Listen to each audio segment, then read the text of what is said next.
எருசலேமாதே மருகி நீ அழுது ஏங்கி புலம்பலையோ.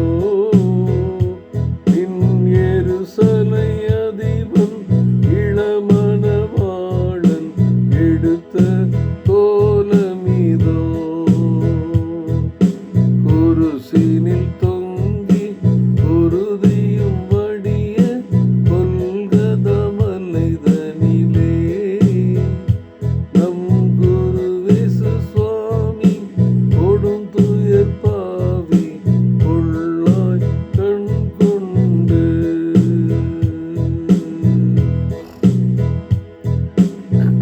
டியர் ஃப்ரெண்ட்ஸ், அன்பின் வாழ்த்துக்கள். ஆண்டவரும் இரட்சகருமாகிய இயேசு கிறிஸ்துவின் நாமத்திலே உங்களை வாழ்த்துகிறேன். புனித வெள்ளி ஆராதனை முடித்துவிட்டு அமைதியின் நாளாக இந்த நாளை அனுசரிக்கிற நமக்கு ஆண்டவராகிய இயேசு கிறிஸ்துவின் போதனைகளிலே மிகச்சிறந்த போதனை என்னன்னா அமைதி காப்பது. அவரை நியாய தீர்ப்பு செய்யும் பொழுது மட்டுமல்ல, இந்த பூமியிலே மனித உருவாக வந்த 33 வருடங்களிலே பெரும்பாலான பகுதி அவர் அமைதி காத்திருக்கிறார் என்பதுதான் நமக்கு கொடுக்கப்படுகிற பெஸ்ட் டீச்சிங். அதை நம்ம சிந்தித்து பார்த்துருக்கோமான்னு தெரியல. 33 வருடத்தில் 30 வருஷம் அமைதி காத்த ஆண்டவராகிய இயேசு கிறிஸ்து. நம்ம நினச்சிருக்கலாம், 33 வருஷம் வாழ்ந்தாரே, 3 வருஷம் ஊழியமே இவ்வளவு சிறப்பாக இருந்துச்சு, கொஞ்சம் ஏர்லியராக ஆரம்பிச்சிருக்கலாமே ஊழியத்தைன்னு சொல்லி சில நேரங்கள் நான் கூட நினைப்பது உண்டு.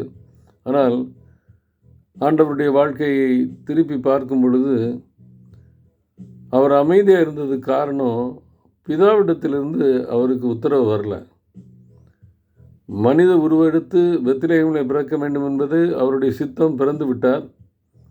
ஆனால் ஊழியத்தை துவக்கும் பொழுது 30 வயது முடிந்து தான் அவர் ஊழியத்தை துவக்கிறார். அவர் அமைதி காத்தார். ஏனென்றால் பிதா அமைதி காக்க சொன்னார். அதனால் நமக்கு அருமையான ஒரு போதனை இயேசு கிறிஸ்துவை போல அமைதி காப்பது. கொஞ்சம் பைபிள் தெரிஞ்சிச்சுன்னா உடனடியாகவே நம்முடைய ஒரு பிரசங்கத்தை ஆரம்பிச்சிடுறது. நேராக நான் பிரசங்கியாவது தான் மாறுவேன்னு சொல்லி தீர்மானம் எடுத்து செயல்படுகிற நம்ம அநேகரை நாம் பார்க்கிறோம். ஆனால் ஆண்டவராக இயேசு கிறிஸ்து எல்லாம் உடையவர், எல்லா திறமைகளையும் உடையவர், எல்லா தெய்வத்துவத்தின் பரிபூர்ணத்தையும் பெற்றுத்தான் இந்த பூமிக்கு வந்தார், மனித உருவில் இருந்தார். அவர் நினச்சிருந்தார்னா அந்த எருசலேமில் அந்த வேதபாரர்களுக்கு மத்தியில் பேசினதை தொடர்ச்சியாக செஞ்சுருக்கலாம். ஆனால் அது ஒரு சின்ன சாம்பிள் தான். அதை தொடர்வதற்கு பல வருடங்கள் ஆயிடுச்சு. 12வது வயதில் பேசினார் என்று சொல்லி பார்த்தோம். ஆனால் அதற்கு பின்பு 18 வருஷங்கள் அவர் பேசவே இல்லை, அதாவது ஊழியத்தை மேற்கொள்ளவே இல்லை. அமைதியாக பிதாவோடு கூட சித்தத்தை அறிவதற்கு ஜெபித்து கொண்டு தான் இருந்தார். அழகாய் ஒரு தேவ மனிதர் சொல்கிறார், 3 வருட ஊழியத்துக்கு 18 மணி நேரம் 18 வருடம் ஜெபிக்கணும்னா 1 மணி நேர பிரசங்கத்துக்கு எவ்வளோ நேரம் ஜெபிக்கணும்னு கால்குலேட் பண்ணி அவருடைய புத்தகத்தில் எழுதியிருந்தார். அது ஒரு டிஃப்ரெண்ட் விஷன் அது. ஆனால் எனக்கும் உங்களுக்கும் ஆண்டவர் கற்றுத்தருகிறது என்னென்னா, பிதாவிடத்திலிருந்து கட்டளை வராமல், உத்தரவு வராமல் என் வாயை திறக்க மாட்டேன் என்கின்ற ஆண்டவராக இயேசு கிறிஸ்துவினுடைய அமைதியின் போதனை இருக்கிறதுலே பெஸ்ட்டு தான். அதுதான் பல நேரங்களில் பிரச்சனைகளுக்கு தீர்வு என்னன்னு பார்த்தீங்கன்னா ஏற்று பேசுகிறது நினைக்கிறோம். என்னை குற்றம் சுமத்திட்டாங்க, என் குற்றத்தை எல்லாருக்கும் மத்தியிலையும் நியாயம் கற்பிக்கணும்னா, குற்றம் செய்யலைன்னு கற்பிக்கணும்னா நான் பேசணும். இந்த இடத்துல அமைதியாக இருந்தால் என்னை எல்லோரும் சாதாரணமாக நினச்சிடுவாங்க. பதிலுக்கு பதில் பேசி என்னை நியாயாசனத்தில் அமர்த்தி நான் நியாயமானவன் என்பதை எல்லாரும் புரிஞ்சுக்கணும்னு சொல்லி பதிலுக்கு பதிலாக பேசுவது நம்முடைய இயல்பு. ஆனால் ஆண்டவருடைய கேரக்டர் பார்த்திங்கன்னா அமைதி காப்பது. பல பிரச்சனைகளுக்கு அமைதி காத்துட்டோம்னா அந்த பிரச்சனை ஆட்டோமேட்டிக்காக முடிஞ்சு போகும். நம்முடைய வாழ்க்கையில் அநேக பிரச்சனைகள் தலைக்கு மேலே ஏறுவதற்கு காரணம் அமைதி காக்க வேண்டிய நேரத்தில் அமைதி காக்காமல் பதிலுக்கு பதில் பேசுவது. அவர் 30 வருடங்கள் அமைதியாக இருந்தார்.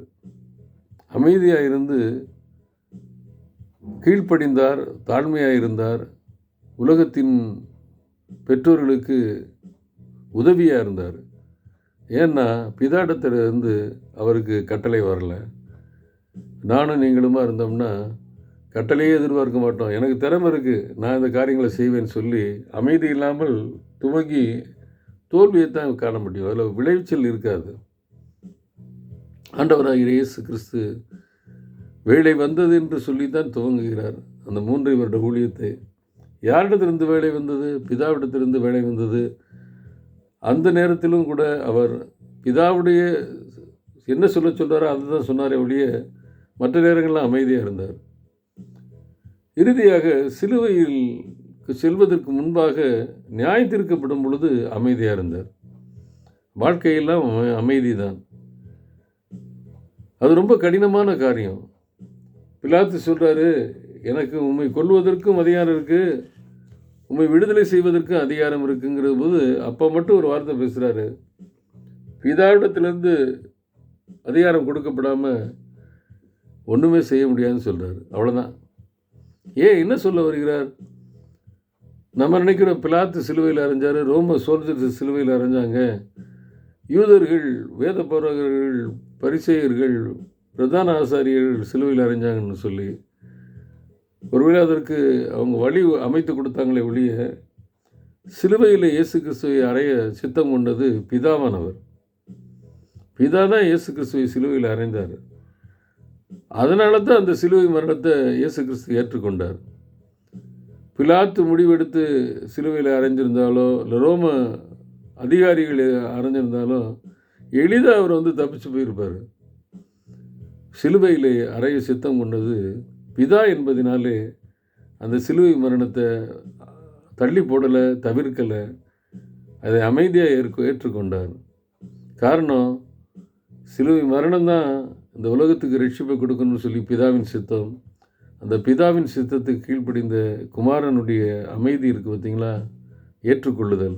அது எனக்கு உங்களுக்கு வேணும்.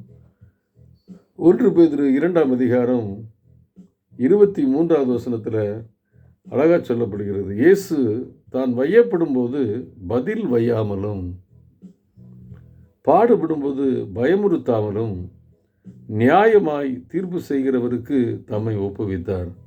பிதாவிடத்தில் தான் ஒப்புவித்தார். நீதிபதி பிதாவானவர் அவரிடத்துல தான் ஒப்பு கொடுத்தாரே ஒழிய பிலாத்திட்ட தன்னை ஒப்பு கொடுக்கல.